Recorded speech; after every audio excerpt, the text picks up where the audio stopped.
Figo Madrid को जाना जाएगा बार्सा का कैप्टन होने के बाद भी, और वो एग्री क्यों किया बार्सा से मैड्रिड जाने का?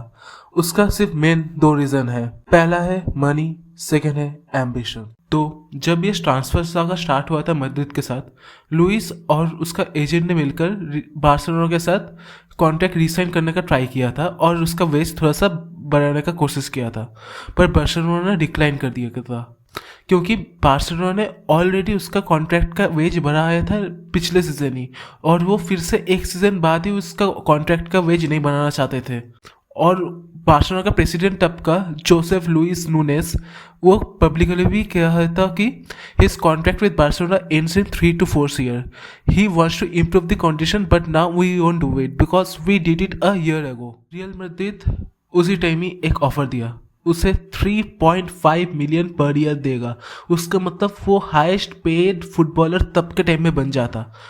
और फिर लुइस फिगो ने एक ही काम किया, वो था मैड्रिड को ज्वाइन कर लिया था। और सेकंड जो है वो है एम्बिशन।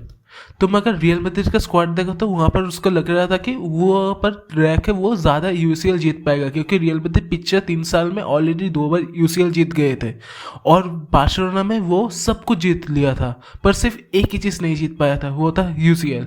और वो रियल मैड्रिड जाने के बाद 2002 में वो जीत भी जाता है। और उसके ऊपर से रियल मैड्रिड उसको साइन करने के बाद एक चीज़ स्टार्ट करता है, वो है galacticos era.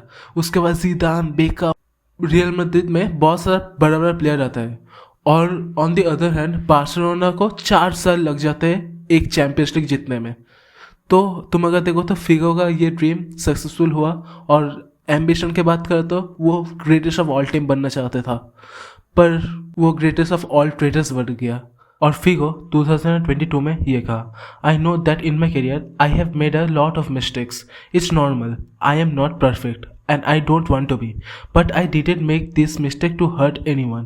Maybe I hurt myself because I couldn't say no, because I am trying to not regret it, because it's useless now.